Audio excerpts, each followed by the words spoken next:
Welcome to part 2 of Race Face Trace Free Hub Body Bearing Swap instructional video. In the first video, I swapped the bearings in this free hub. This free hub, I believe, is Race Face's first design of the free hub body that goes with the Trace rear hub. There is another free hub body that looks like this that is currently available on their website. Now in the first video, because Race Face doesn't have any schematic diagrams, or they don't have any instructions on how to swap the bearings in this, we did the bearing swap based on what we could see and the use of some general bearing swap knowledge. So that video had a lot of great information on it, so if you're here because you're interested in the fundamentals of bearing swaps, go check out that first video first, because I won't be talking about those things in this video. In this video, we're going to concentrate on the new design. Now, because of the inboard side of this new design, both of the bearings in this free hub both come out the outboard side. And because of that, it's a very different procedure for swapping the bearings. So hang tight, grab a coffee, and let's swap the bearings in this thing. If not applied correctly, the force to remove and install bearings can be enough to damage bike parts. I can't cover every single detail of every single situation in one video, so just remember, I'm trying to help. I just can't be responsible for everything. Take time to learn about what you're doing and proceed cautiously. If you got a question that I haven't covered, email me. It's how I learn about the tools that you want and the problems that you're having. Before we can really talk more about the design of this, we have to remove this plastic cover that's right here. It's a little bit fragile and there's no instructions how to take it off. So let me just take it apart and then I'll explain more. Okay, so on this little plastic piece, there's a ridge right here that goes all the way around the plastic part. And that ridge fits inside a groove that's on the inside of the free hub body. So you need to remove that. So putting it back on is just snapping it back on. But to remove it, you need to push the side in and then lift up. You can do it with, a little screwdriver or something, but be careful you don't punch right through the whole thing. And you can do it with your fingers. Just grab the edge, push inwards and pull up, and it comes off. So I'm going to go ahead and remove these pawls and springs so that we don't lose anything, and I'll be back in a sec. So let's take a look at the bearings on this thing. So for the outer bearing, we can see the full bearing outer ring. So that means the outboard bearing can come out in this direction. Good. Inboard bearing, well, we can't see the bearing outer ring. That right there is the bearing inner ring. The bearing outer ring is in behind this housing. So since this doesn't come off, we know that that bearing comes out in this direction. So we can see on the inside, we've got a bearing here and we got a bearing on the far side and we got an internal spacer in there. So that much we know. So let's take this bearing out and see what else we can see. Now we're going to use the alt drift to do that because the inner spacer inside this can be moved off to the side. So that means we can use the alt drift. So let's choose some tool pieces. So to remove this outboard bearing, first thing we're going to need is a pressing piece. So we're going to use an alt drift. This is the largest alt drift that will fit inside the bearing ID. The alt drift works with the alt rod. Then we're going to need a centering piece. So we're going to grab a pilot. I'm going to grab a short pilot, and it is the largest short pilot that fits inside the bearing ID. To keep that pilot in place, we're going to use an O-ring. And then on the far side, we're going to need a leveraging piece. Oh no, on this side, we're going to need a leveraging piece because we're pushing the bearing out this way. So we're going to grab a sleeve. I think it's this one. Yeah, this one sits nicely on the outboard side. There's a fairly large surface here, and you're going to want to pick a sleeve that fully covers this whole surface here. If you're trying to leverage just on this edge here, this sleeve might come loose, or if you're trying to leverage on the inside of something. So pick something that fits nice and solid up against there. So that's this one. So this sleeve works in conjunction with the step. The step has two sides. One side is always loose, one side's tighter. Always choose the tighter side. So that's the leveraging part. Okay, so let's assemble the tool. Grab a stud, grab the alt drift. The alt drift's going to do the pressing. Thread it on 3/4 of an inch to an inch on so that you have room to thread the alt rod on. Thread the alt rod on until it bottoms and then turn the alt drift back against it. Finger tight's good. Now since we're pressing the outboard bearing, we're going to go in from the other end. Insert the assembled alt drift, put it inside, and then push the spacer off to the side. Push the drift up against the back of the bearing, and then install the pilot into the bearing inner ring to hold the tool in place. There, now it's all centered up. Put the O-ring on to hold the pilot in place. Just use another part to put the O-ring on. There. Now you just need a leveraging piece. Install your leveraging, and then you can use a nut, but with the stud being this long, I'm going to use the stud stop, which goes on an angle and then squares up. It's got to be nice and straight, otherwise it may slip. Tighten the tool from this side.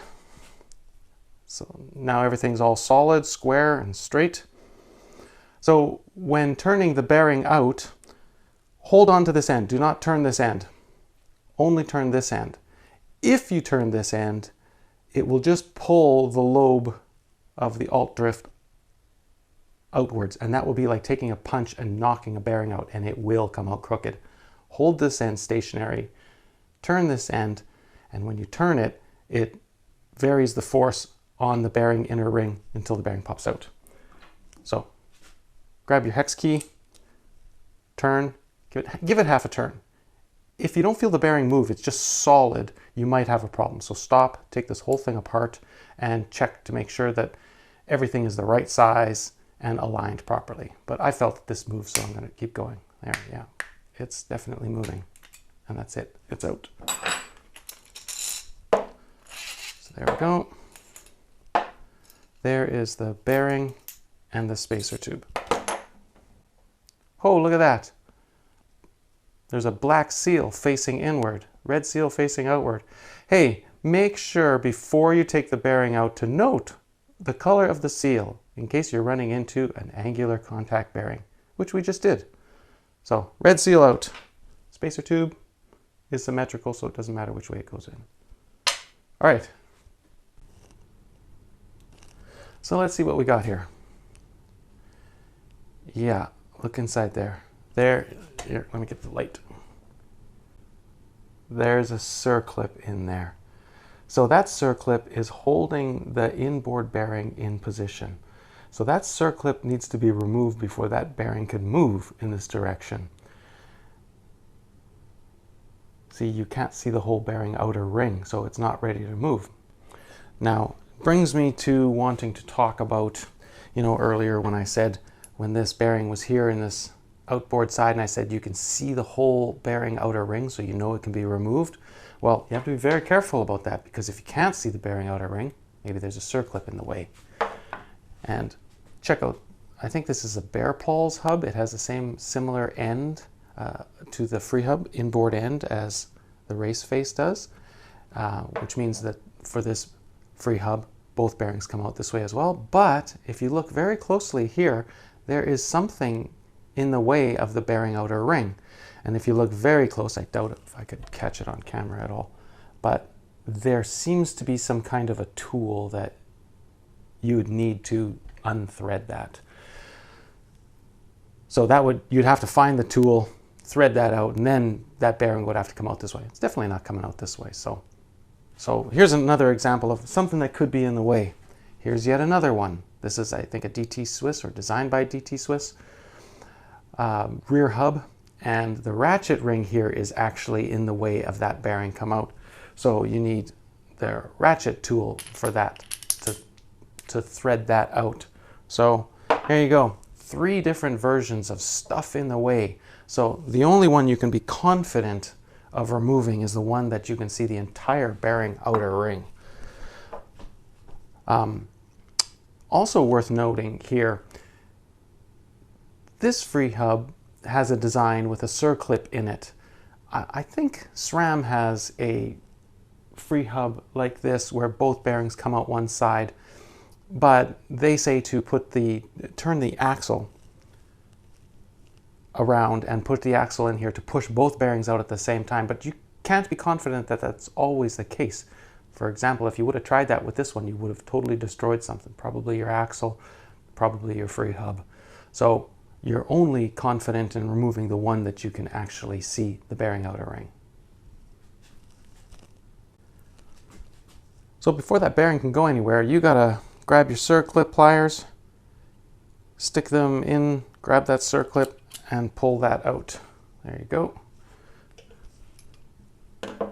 Now, when you look inside here, you can see the full bearing outer ring. So that's ready to come out now. So before we grab some tools to push the bearing out, note that there's a black seal pointing outboard for this installation. So now let's grab some tools. So we're going to want to press on the bearing inner ring from this side, and we're going to want to leverage up against this side. So let's grab some tools. Start by grabbing a pressing tool, something small that fits in there, totally covers the bearing inner ring. So this drift will do the pressing. Next, we need a pilot to center the tool. This is once again, the largest small pilot or largest short pilot that will fit inside the bearing inner ring. Grab an O-ring. And we're going to need some leveraging tools. We're going to need that same sleeve as last time we leveraged up against this side. Now, we're pressing the bearing from like way over here, and we're pressing it all the way through the whole hub. So, you might think, well, I just need a leveraging tool like this, but when the bearing gets to this end, you might not have enough clearance. So you need to plan for some clearance. So this sleeve will do the leveraging, and it'll supply clearance for that bearing when it comes out. And we're going to need the step with that, tight side of the step. And then because we're pressing the bearing from this side all the way out, we're going to need to get ourselves a little bit of length to get this job done. So there, let's put this together and get this bearing out of here. So start with a handle. We're going to be doing a lot of twisting, moving that bearing from one side all the way to the other. So it's going to be nice to have the handle in this particular case.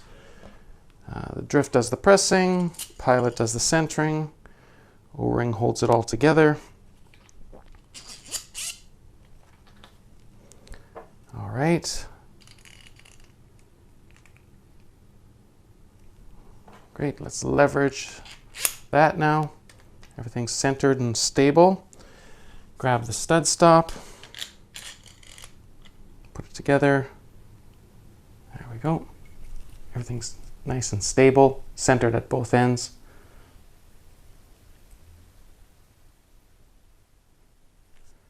Let's turn it out. So there, it just cracked and moved, so now it's free to go. So now it's actually pushing all the way along here slowly. And then it'll pop out the other end.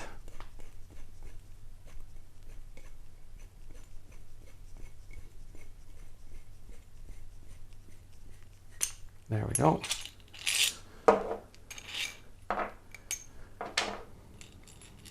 Okay, black side that way. Huh. This is a symmetrical bearing. It's got black seals on both sides. Okay. There, both the bearings are out. So what you're going to want to do is clean this out now, maybe with some isopropyl alcohol. Maybe get a pick into the little crannies in there. Make sure you get all the grime out of there. And then it's a matter of putting in some new bearings.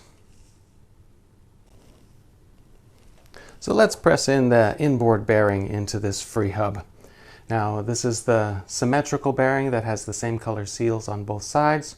So we're free to press it in. We're going to press it in the outboard side, and we're going to leverage against the inboard side.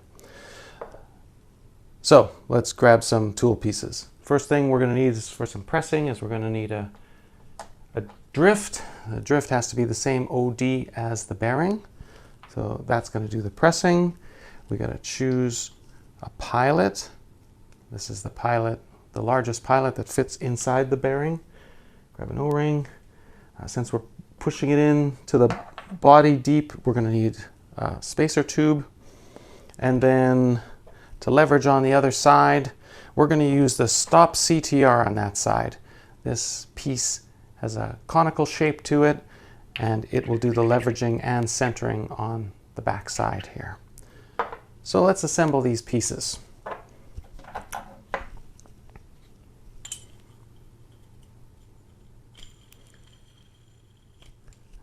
There. Grab the drift to do some pressing, the pilot, which will center the tool on the bearing.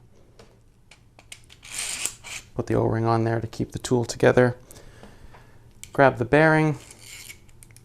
Now, Raceface doesn't have any instructions to do this, but I know from other hubs, other Raceface hubs, that Raceface does not recommend greasing the bearing before you put it into a hub. So I guess we're going to apply that. So pushing it in. Goes in the outboard side. We'll take the stop CTR, leverage it up against the inboard side, grab the stud stop, goes on an angle, then it straightens out. There we go. Now press that bearing in all the way.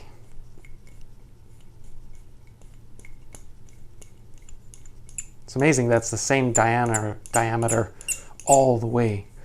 Same diameter for both. I always wondered about that. There we go. It's obvious when that stops. It just grinds to a, not grinds, I can't believe I said grinds. Just slams to a stop. There. Bearings all the way in. I'm gonna off camera install that circlip because that's not always the easiest thing. I'll be back in a second.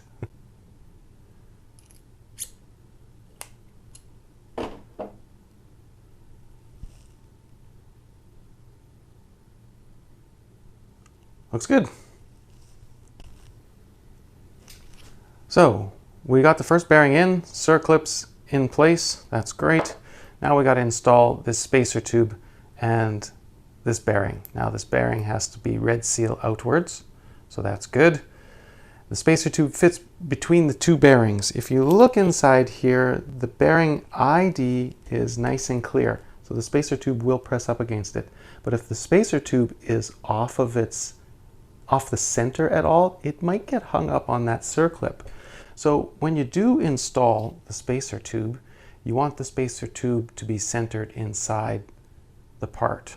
So that's where having multiple pilots comes in handy. So let's grab some tool pieces to sort this out and get this installed. Okay, first thing you're going to need is a drift. Great.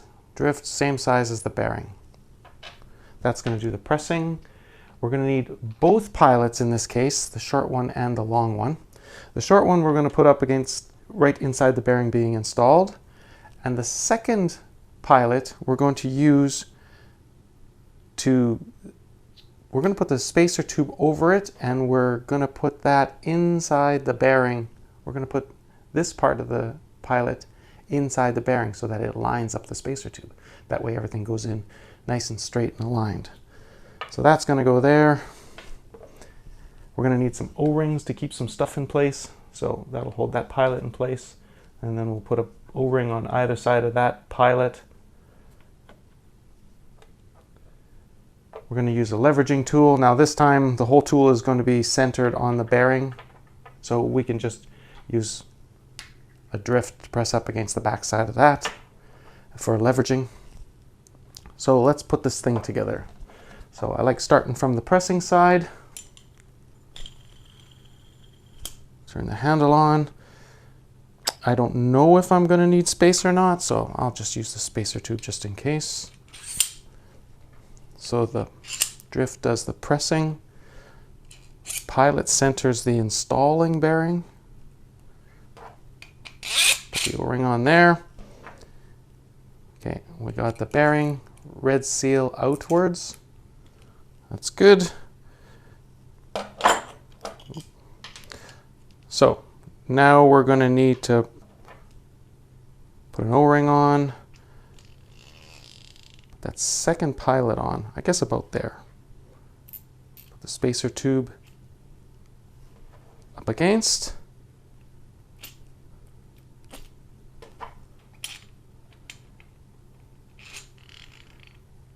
There we go. Now we're going to install this, and this pilot is going to get installed into the bearing that's already installed there.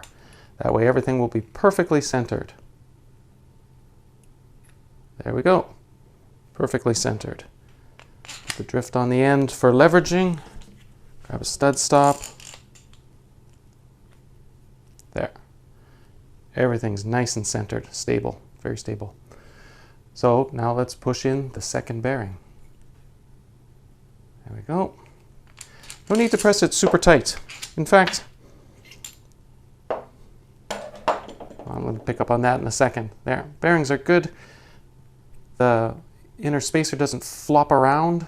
If it did flop around, that meant the second bearing didn't go into place, or maybe neither bearing is in place, but now that the center spacer does not flop around, I know both bearings are in. I just wanted to make a note about pressing. You know, you see me flipping this thing around and it just kind of stops, and it gives just a little extra turn of tightness, and that's all that's necessary. For the most part, when you're removing or installing, it does not take a ton of leverage. Like, the handle is only this big for a reason, you know, and my handle's pretty big as far as the industry goes. You know, I could probably use a smaller handle so that I don't suggest that people can really wrench on it. It's just not necessary. If you do run into a situation where you are really cranking it, you really got to be confident that you have everything properly set up and that that bearing can go out or go in, and that something isn't actually impeded. In any of these demonstrations you've seen, it's just finger tight. It's really not that hard. So there you go. Bearings installed on the free hub. Finally got that video out. Hope you guys enjoyed that. I'd just like to draw your attention to some of the information that I have on the website. Let's start with the how-to page. Here, the how-to page contains information, general information about bearing swaps. The whole concept of press, leverage, center, and clearance is really nicely covered on this page, so definitely give that a read. Down at the bottom of the page, I got some install tips that are worth looking at. Then let's look at the instructional diagrams page. Now, on this page, I have all these schematic diagrams about how to put the tool together to remove and install bearings. Here you'll find diagrams for hubs, for free hubs, and for suspension. Here's where you find the diagrams for today's bearing swap. It's under free hub, all bearings installed from outboard side. So here are the diagrams to show you how to use the tool or how to configure the tool. But I want to direct your attention to remove both bearings. Now remember, this can only be used if you are certain that there's no circlips in here or threaded bits, and that both bearings have the ability to move. That's the only time you should be using that.